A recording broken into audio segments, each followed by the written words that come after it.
అసలు నీ కులం ఏంటి, మతం ఏంటి, ఇంతకు నువ్వు అమ్మాయా, అబ్బాయా, లేదంటే కొజ్జావా, అసలు నీ దేవురు, నువ్వు ఎక్కడ పుట్టావు, ఈ విషయాల ఆధారంగా గవర్నమెంట్ నిన్ను డిస్క్రిమినేషన్ చేయవచ్చా అంటే దీనికి సమాధానం చెప్పేదే మన భారత రాజ్యాంగంలోని ఆర్టికల్ నెంబర్ 15.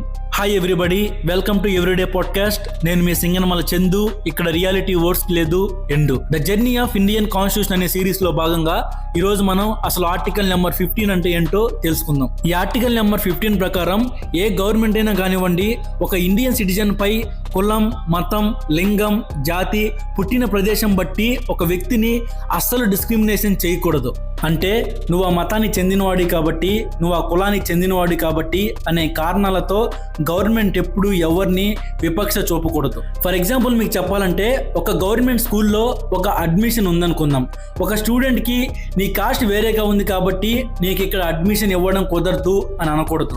అలాగే ఒక వ్యక్తిని నీ రిలీజన్ వేరేది కాబట్టి ఈ గవర్నమెంట్ పథకం కూడా నీకు రాదు అని కూడా అస్సలు అనకూడదు. ఒకవేళ ఇలాంటివి జరిగితే ఆర్టికల్ నెంబర్ 15 లోని నాన్ డిస్క్రిమినేషన్ ప్రిన్సిపల్స్ కిందకి వస్తాయన్నమాట. అలాగే ఈ ఆర్టికల్ నెంబర్ 15 కేవలం డిస్క్రిమినేషన్ చేయకూడదు అని మాత్రమే చెప్పదు. పరిస్థితిని బట్టి స్పెషల్ ప్రొవిజన్స్ చేయడానికి కూడా కాన్స్టిట్యూషన్ అనుమతిస్తుంది. ఫర్ ఎగ్జాంపుల్ మీకు చెప్పాలంటే, ఉమెన్ అండ్ చిల్డ్రన్స్ కోసం ప్రత్యేక ప్రొవిజన్స్ చేయవచ్చు.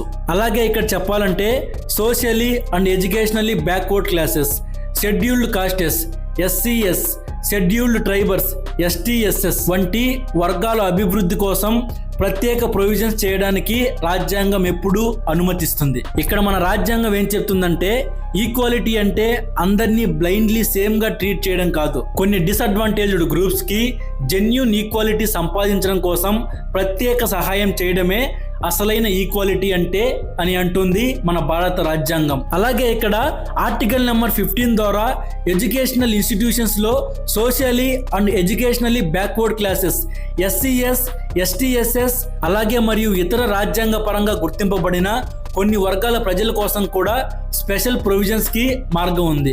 అందుకే మనం ఎప్పుడైనా మన దేశంలో రిజర్వేషన్స్ గురించి మాట్లాడేటప్పుడు ఈ ఆర్టికల్ నెంబర్ 15 అనేది చాలా చాలా ఇంపార్టెంట్. ఇక్కడ మీరు సింపుల్ గా గుర్తుపెట్టుకోవాలంటే, ఆర్టికల్ నెంబర్ 14 అంటే ఈక్వాలిటీ బిఫోర్ ద లా.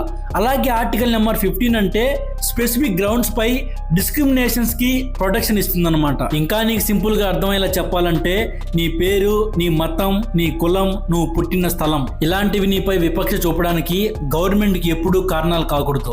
ఇదే ఆర్టికల్ నెంబర్ 15 ఇచ్చే కాన్స్టిట్యూషనల్ ప్రొటెక్షన్. అయితే ఇక్కడ ఇంకొక ఇంట్రెస్టింగ్ విషయం ఏంటంటే, ఒక గవర్నమెంట్ జాబ్ కి ఇద్దరు క్యాండిడేట్స్ వచ్చారని అనుకుందాం. వాళ్ళల్లో ఒకరిని తక్కువ కులమనో, లేదంటే తక్కువ జాతనో, లేదంటే వేరే మతమనో రిజెక్ట్ చేశారని అనుకుందాం. అయితే ఇక్కడ ఏ ఫండమెంటల్ రైట్ అతనికి ప్రొటెక్షన్ ఇస్తుంది అనే విషయానికి సంబంధించిన పూర్తి వివరాలు రాబోయే తర్వాత ఆర్టికల్ నెంబర్ 16 లో తెలుసుకుందాం. Equality of opportunity in public employment గుర్తుపెట్టుకోండి. అలాగే మన కంటెంట్ మీకు ఇన్ఫర్మేటివ్ అనిపిస్తే ఫాలో, సబ్స్క్రైబ్ చేసుకోవడం మాత్రం మర్చిపోకండి. అలాగే చివరిగా ఒక్క మాట, సమాజ పరివర్తనకై నా ఈ పాడ్కాస్ట్ అనే చిన్న ప్రయత్నం. ప్రతి ఒక్కరూ ఎడ్యుకేట్ అవ్వాలనే ఉద్దేశంతో చేస్తున్న వీడియో ఇది. కాబట్టి ప్రతి ఒక్క ఇండియన్ కి తప్పకుండా షేర్ చేయండి. మరొక కొత్త పాడ్కాస్ట్ వీడియోతో మళ్ళీ కలుద్దాం. జై హింద్.